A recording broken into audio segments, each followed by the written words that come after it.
We miss her so much. It has been 1 year.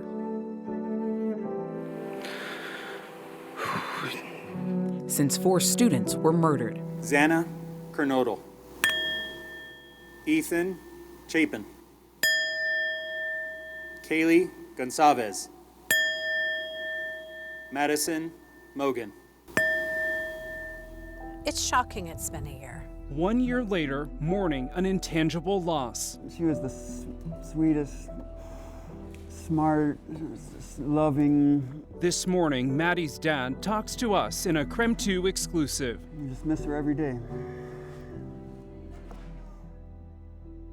She was the best child I could have asked for. 1 year later. I'd give anything to hug that kid again.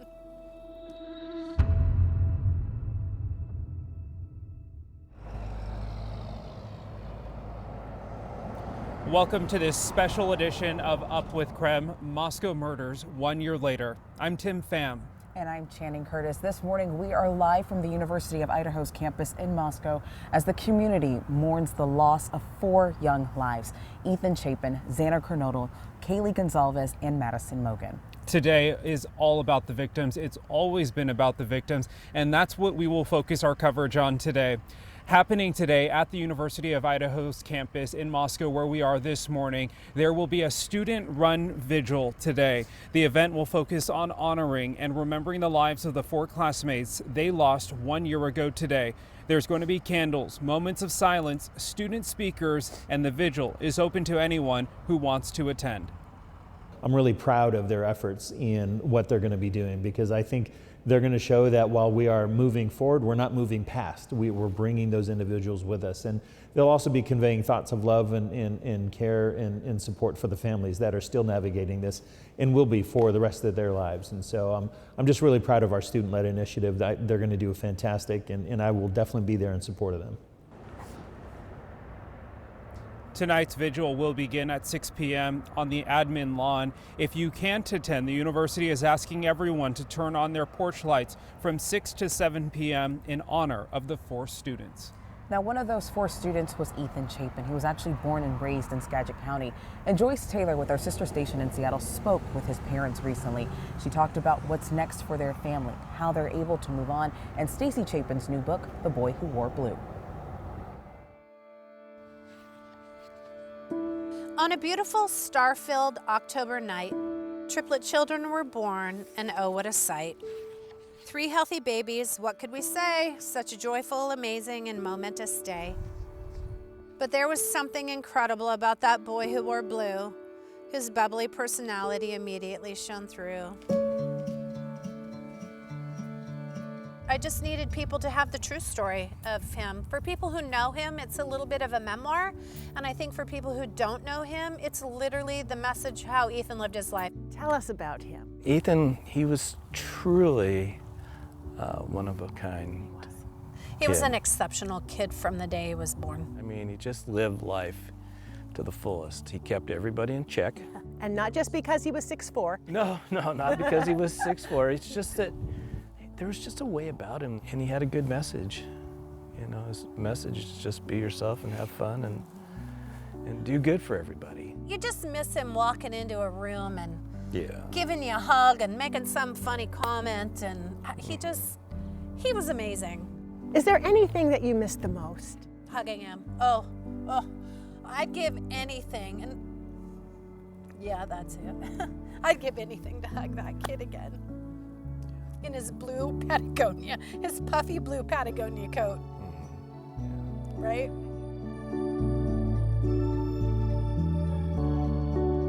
How are you after almost a year?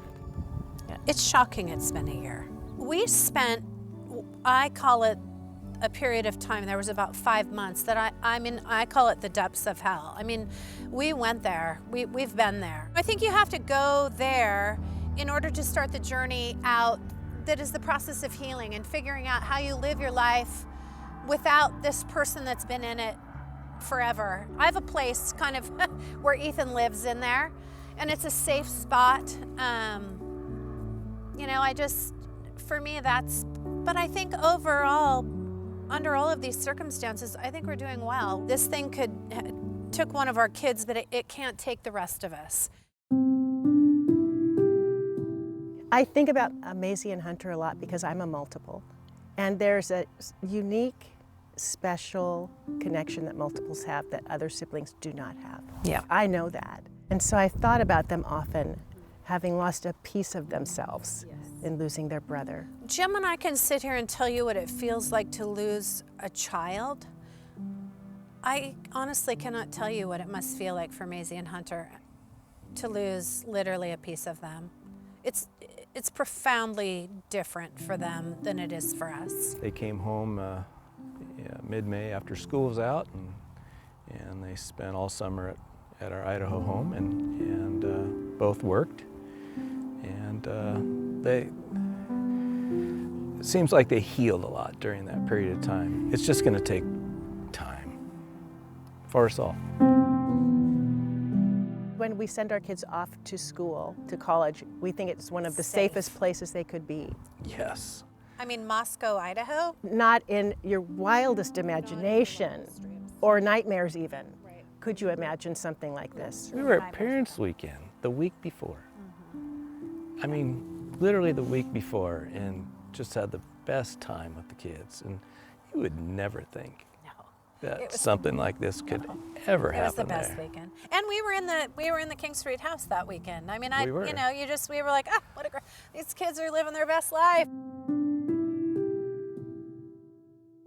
You put a post on social, you sent it to me, that you spend no time being angry. That would not be energy well spent. We don't use that word anger. We can't bring Ethan back. I mean, let's all be honest. Nothing we can do can bring him back. And when you start to feel angry, it literally can take you down a rabbit hole that just isn't a healthy place to be. So what does justice look like for you in this? Oh, I have not been asked that question. The person who is in jail right now, that it's gonna take care of itself. You know, nothing we can do or say or anything is gonna change what's gonna happen to that individual.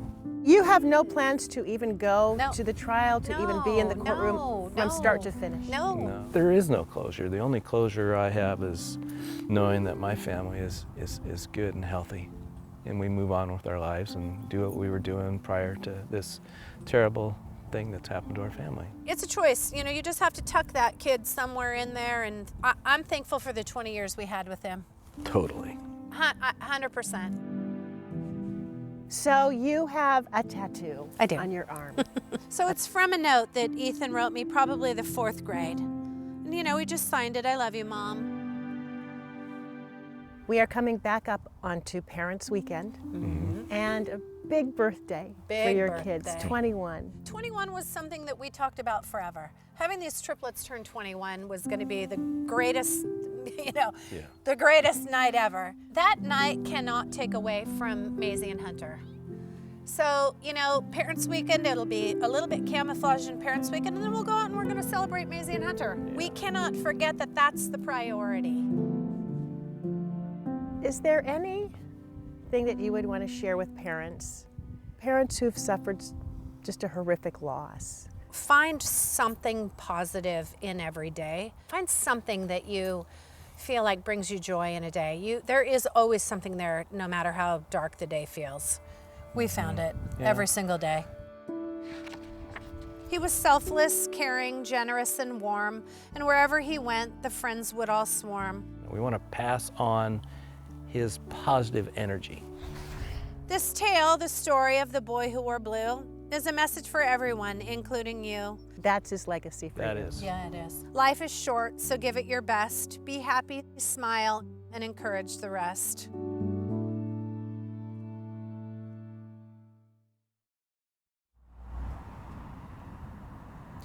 We want to thank the Chapin family for sharing their story with our sister station in Seattle. We also spoke with Maddie Mogan's father, Ben Mogan. He shared how he wants his daughter remembered. Here's a small clip of my interview with Ben. We wanted to see her before she went back to school, so my mom and I set up a little breakfast or coffee date here, and we met with her, and she drove back to Moscow. Months before the murders, Ben Mogan got to sit across the table from his daughter Maddie for a final cup of coffee, not knowing it would be the last time. Still ahead on this special edition of Up with KREM, my exclusive one-on-one interview with Ben Mogan and how he wants his daughter remembered.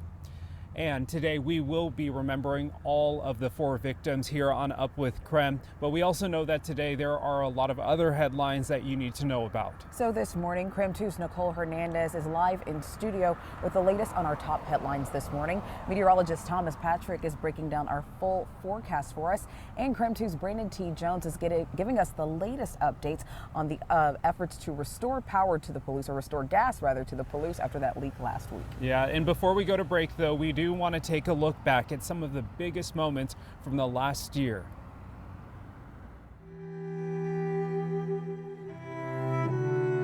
Vanna, Maddie, Kaylee, Ethan, we love you. I love you. You guys are with the Lord now. Bless your souls. It's kind of crazy. Just just one day you wake up and it's just gone.